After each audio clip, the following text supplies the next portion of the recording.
Kita bisa sukses karena bukan aku sebagai manajernya, tapi aku punya tim. Kita harus sama-sama punya niat untuk sukses. Kalau aku yang kedua itu, aku berusaha sebagai manajer itu aku mendengarkan.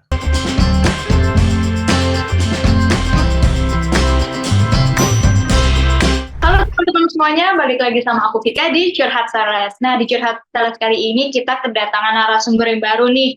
Pasti kalau misalkan teman-teman udah sering ikutin pelatihan di Corporate Consulting, pasti udah nggak asing lagi nih sama coach kita yang satu ini. Yuk kita langsung aja kenalan ke Coach Adiwinata. Halo Coach. Halo Vika, apa kabar teman-teman? Salam kenal yang belum pernah ketemu saya. Sehat ya Coach ya? Sehat. Oke Coach, nah mungkin buat teman-teman yang belum tahu Coach Adiwinata, mungkin boleh diperkenalan nih Coach secara singkat aja nih Coach, background dari Coach Adiwinata tuh apa sih gitu. Silakan Coach. Oke, thank you Vika. Halo teman-teman, salam kenal. Nama saya lengkapnya Adiwinata Putra Lim.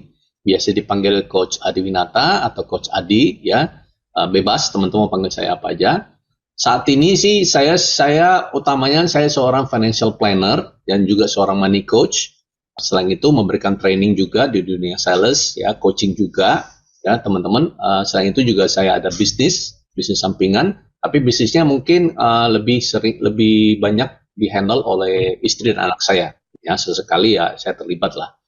Latar belakang saya ya saya bertahun-tahun, kayaknya udah lebih 20 tahun ya, mungkin udah 30 ya, mungkin belum kali ya, 20 tahun lebih saya terjun di dunia bisnis ya. Saya punya berbagai bisnis pendidikan, ada juga distributor oli, macam-macam teman-teman ya. Pengalaman bisnis saya ya 20 tahun lebih lah. Tapi saat ini saya fokusnya seperti yang saya bilang tadi, saya seorang financial planner, money coach, trainer dan coach.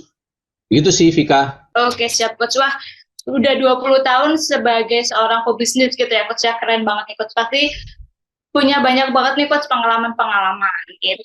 Nah, ya. Coach, aku mau tanya nih Coach, ini kan sudah 20 tahun ya berkecimpung di dunia bisnis nih Coach. Nah, sebenarnya apalagi menjadi seorang pemimpin gitu ya Coach ya, yang punya bisnis. Nah, sebenarnya apa aja sih Coach, atau gimana sih Coach cara kita memiliki mindset sukses nih Coach sebagai seorang leader, khususnya yang punya banyak bisnis nih Coach. Gimana tuh Coach? Oke, mindset sukses sebagai pemimpin ya Vika ya. Iya, kalau aku sih ya, kalau aku pribadi sih itu yang penting ini loh. Yang penting kita mengerti setiap orang, termasuk aku sebagai kalau dulu kan aku pernah menjadi manajer ya, punya tim lah ya, punya tim manajer, khususnya manajer sales dan manajer operasional ya dan marketing lah. Jadi tim aku waktu itu beberapa sales. Nah, kalau aku sebagai manajer seorang tim sales, yang aku punya mindset yang pertama-tama aku taruh di kepala aku gini, yang sukses itu bukan aku sendiri gitu loh, tapi kita sebagai tim, kami sebagai tim gitu. Jadi yang kita bisa sukses karena bukan aku sebagai manajernya, tapi aku punya tim. Nah itu yang pertama dulu. Kita harus sama-sama punya niat untuk sukses. Kalau aku doang yang punya niat, tim nggak punya niat, ya timpang kan, usahanya nggak maksimal. Itu pun sebaliknya, kadang-kadang ada loh tim sales udah gentol banget gimana untuk sukses, tapi justru manajernya yang loyo gitu loh, nggak bisa juga. Jadi harus kita menanamkan mindset yang utama itu, kita harus punya niat untuk sukses dulu. Nah kalau aku yang kedua itu, aku berusaha sebagai manajer itu aku mendengarkan. Kadang-kadang gini loh, kita sebagai pemimpin atau manajer ya, apalagi ya, kadang-kadang kan kita udah melewati, karena kita udah melewati apa yang tim sales kita lewati, kita merasa kita lebih tahu. Nah, mindset yang aku taruh, aku nggak lebih tahu. Aku cuma kebetulan lebih duluan mengalami apa yang mereka alamin, gitu loh. Tapi dunia kan ini berubah dengan sangat cepat. Jadi mindset kita harus kita harus mendengarkan. Nah, kadang-kadang ada leader nggak mau mendengarkan, namanya udah yuk ikut aja omongan aku gitu ya. Di kondisi tertentu itu perlu, tapi nggak bisa semuanya gitu loh. Ada momen-momen di mana kita juga perlu mendengarkan tim kita. Dan yang ketiga yang aku tanamkan juga itu mindset, yaitu apa?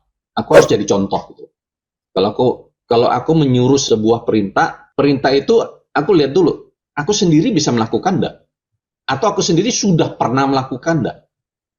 Kalau aku sudah pernah melakukan dan hasilnya itu gagal atau jelek, ya ngapain suruh orang lakukan gitu loh. Aku udah tahu gitu loh.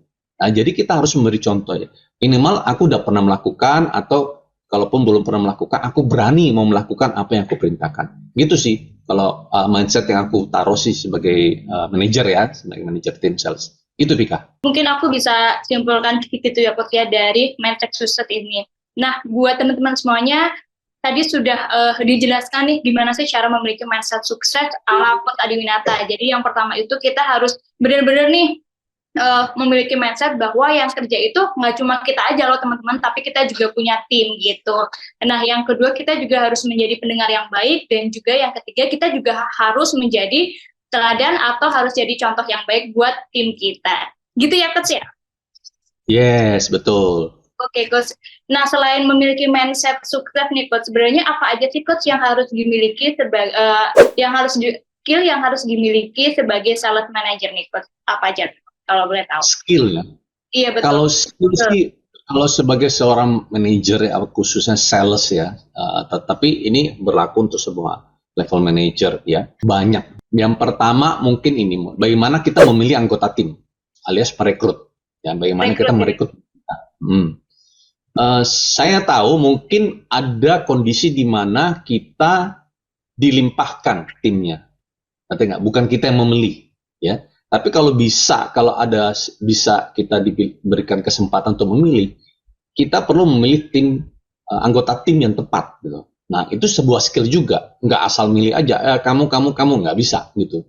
Bukan asal kayak dulu waktu SD main home pimpa gitu, nggak bisa kan? Gitu, ya, makanya kan waktu SD pun kan kadang-kadang kita main juga ada istilahnya anak bawang. Kenapa? Karena anak bawang nggak mau dipilih sama timnya. Kenapa ya? Sama gitu loh.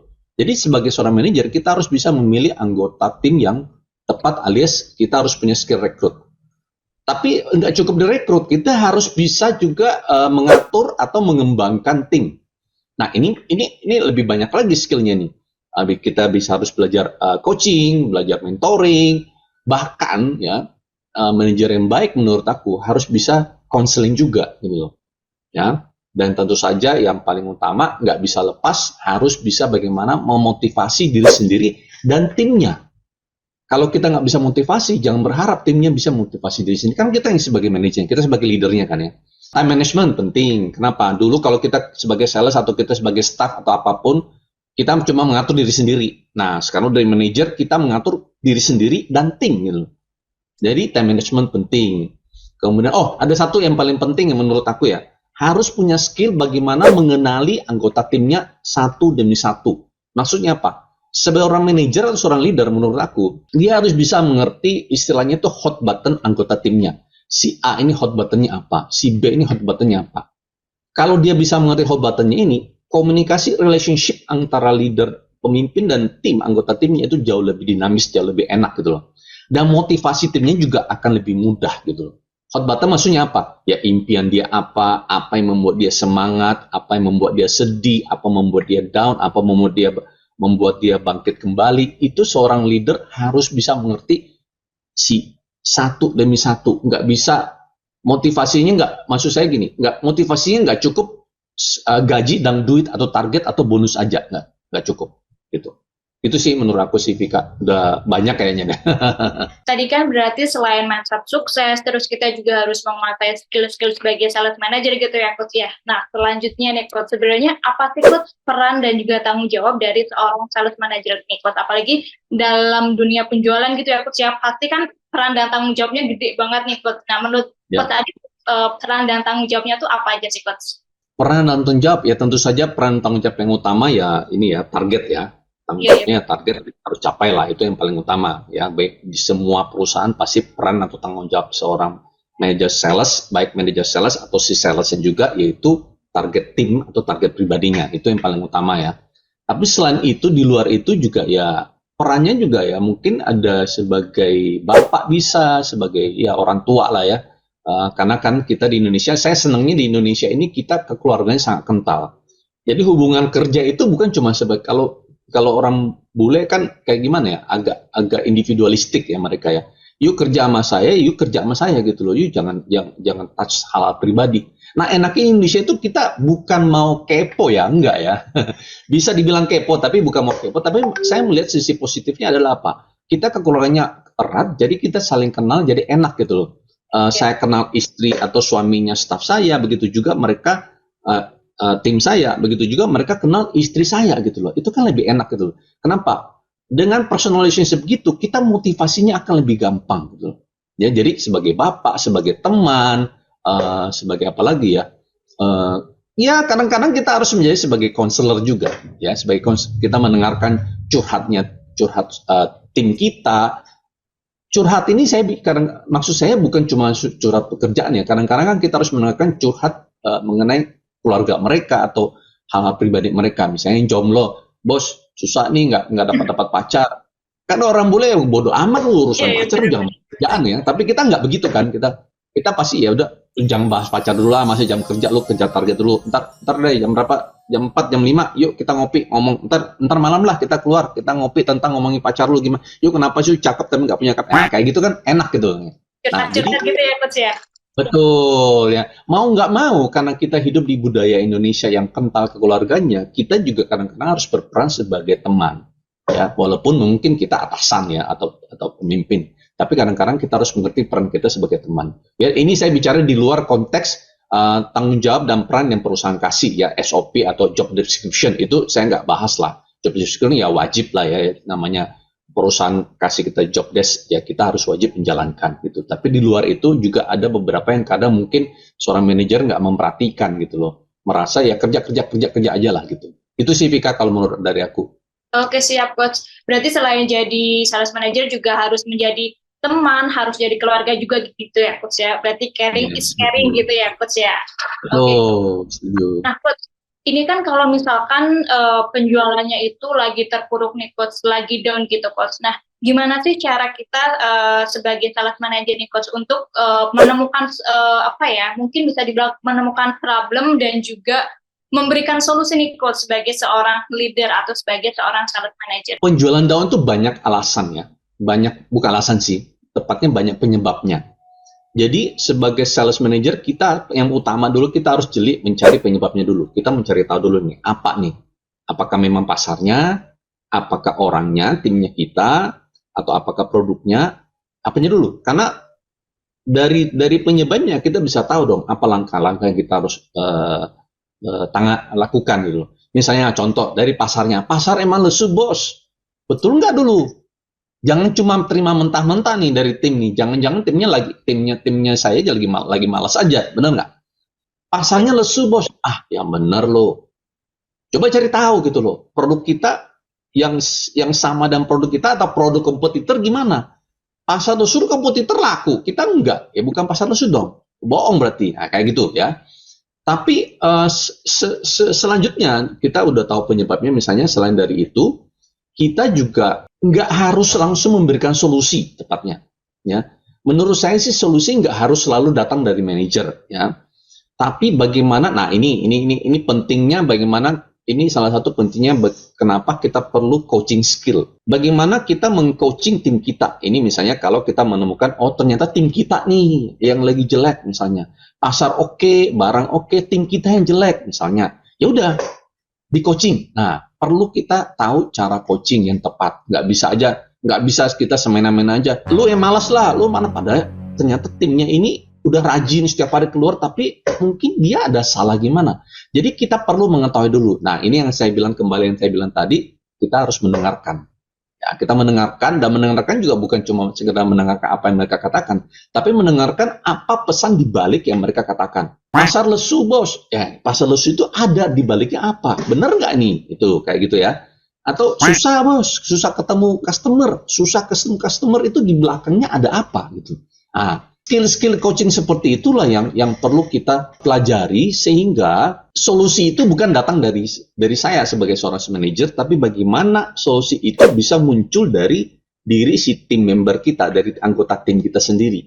Dan kalau solusi itu dari mereka, saya yakin solusi itu akan lebih bagus dan lebih powerful dibandingkan kalau solusi dari kita sebagai manajernya gitu. Jadi kalau kalau lagi ada target nggak capai gitu ya dicari penyebabnya. Kalau memang pasarnya lagi lesu, ya kumpulah, kita bertemulah, kita brainstorming ada cara kreatif baru atau ada channel baru atau ada kesempatan baru apa gitu kan banyak. Kita nggak jangan sekedar menyerah aja. Ya, kita sebagai manajer harus menginisiasi ini, nggak bisa mengharapkan tim salesnya melakukan itu. Itu sih, Vika mungkin. Oke, siap Coach. Wah, keren banget nih Coach. Apalagi kalau misalkan penjualan lagi down, berarti kita harus cross-check dulu nih, dan juga kita harus riset sebenarnya ada apa sih di balik penjualan yang down itu. Kita harus konfirmasi, kita harus cross-check juga. Kayak gitu ya berarti ya Coach ya? Betul. Nah, Coach, selanjutnya ini mungkin yang terakhir nih ya Coach ya. Gimana sih Coach sebagai sales manager itu dalam mengukur nih Coach, mengevaluasi dan mengukur kinerja dari tim salesnya gitu Coach? Mudah sih mengukur, intinya target. Iya, betul. Mengukur ya target, intinya di situ. Tapi targetnya kalau menurut aku nggak cukup kita mempunyai target tim. Harus target tim ini dicacah menjadi target individual. Di breakdown berarti ya Coach ya? Ya, di breakdown jadi individual. Mau disapu rata terserah, mau disesuaikan dengan kemampuan masing-masing sales, menurut saya pendekatannya mana terserah. Dua-dua menurut saya oke, ya. Dirubah-rubah pun oke. Nah, selain itu bagaimana mengevaluasi ya, kalau men-tracking kan atau mengukur ya simple sih, targetnya sampai berapa persen gitu. Jadi oh ya, karena mengukur itu nggak cukup kita memberikan target. Kita perlu juga yang namanya tuh scoreboard ya. Kalau atau dashboard kan. Ya, scoreboard, dashboard macam-macam lah. Banyak orang beda istilahnya. Kalau saya dulu sempat pernah memakai istilah speedometer ya. Itu kayak dashboard mobil ya. Contoh analoginya simple lah. Kita naik mobil, kita mau kemana kan kita harus lihat kecepatan kita, mesin kita kan itu dashboard speedometer. Nah, sama. Seorang sales atau seorang sales manager, tim sales harus punya scoreboard atau dashboard. Dia udah targetnya misalnya jangan 1.000 lah, targetnya boleh lah, targetnya 1.000 unit misalnya ya, per bulan. Nah, mulai dari tanggal 1 dia udah harus tahu tanggal 2, 3 dengan berjalannya tanggal, minggu pertama, minggu kedua udah sampai berapa nih, ya kan? Kurang berapa? Nah, itu harus punya scoreboardnya. Ya, masing-masing scoreboard terserah lah bentuknya gimana, intinya di situ. Ya, KPI-nya dijadikan scoreboard. Ada yang mengukur unitnya, ada yang mengukur presentasi, ada yang mengukur rupiah, apapun itu dicantumkan menjadi sebuah scoreboard. Nah, habis itu scoreboardnya diapakan? Ya, dievaluasi. Cara evaluasi gimana? Tentu saja lihat angkanya, udah tinggal berapa, dicacah lagi, di breakdown lagi. Salah satu teknik atau alat untuk mengevaluasi juga itu namanya MBDL, ya. More, better, different, less. Maksudnya apa? More. Apa yang sudah berjalan dengan baik yang bisa kita terus atau lebih lakukan lagi. Better, apa yang bisa kita lakukan lebih baik. Different, apa yang perubahan apa atau perbedaan apa yang bisa kita lakukan. Perubahan apa. Less, apa yang perlu kita kurangi. Yang jelek kita kurangi. Nah, itu cara evaluasi. Jadi, tim sales juga itu tidak mengulangi kesalahan yang sama berulang-ulang. Karena akan kena di less-nya. Kalau kita tanya, Les, apa yang kemarin nggak terlalu efektif? Ya bos, yang ini. Oke. Masih bisa diperbaiki nggak? Better. Bisa di-betterin nggak? Dibuat better nggak? Kalau bisa, ya udah dibuat better. Berarti yang kemarin kita jangan lakukan. Nah, simple MBDL ya. More, better, different, less. Tapi menurut saya ini salah satu tool yang sangat-sangat powerful sih. Gitu. Kemudian, jangan lupa, teman-teman, dalam mengukur itu jangan lupa ada satu faktor yang sangat penting, itu apa? Motivasi. Manusia dimanapun dia sehebat sales, sehebat manapun juga, termasuk saya juga pun mengalaminya, motivasi itu di titik tertentu motivasi itu akan berkurang. Nah, kita sebagai sales manager harus bisa motivasi sesuai yang tadi saya bilang, hot button anggota tim membernya juga harus diketahui ya, jadi kita motivasinya lebih mudah. Itu sih Vika kalau dari saya. Oke, siap Coach. Wah, keren banget nih. Tadi udah dapet yang namanya MBDL, itu more, better, different, less gitu. Jadi apa aja sih yang harus kita lakukan lebih baik lagi, terus apa aja yang harus kita kurangi gitu berarti ya Coach ya. Itu juga cara untuk mengevaluasi sebagai sales manager gitu ya Coach ya. Yes, betul. Oke Coach, mungkin cukup sekian nih Coach curhat-curhat sales kita kali ini. Aku makasih banget nih sama Coach Adi Winata sudah meluangkan waktunya nih, apalagi di tengah kesibukan Coach Adi yang super padat nih ya Coach ya. Sama-sama. Nah, aku mau bagi-bagi ebook gratis nih. Ebooknya ledakan omset. Nah, mau tahu caranya gimana? Caranya gampang banget. Kalian tinggal klik link di description box di bawah ini, atau kalian juga bisa kunjungi di kolom komentar pertama, tinggal isi nama, nomor telepon, dan juga email. Nah, nanti kami akan kirimkan e-booknya melalui email ya. Akhir kata dengan saya Vika, dan Saya Coach Adi Winata. salam performa. Salam performance. Bye-bye. Bye-bye.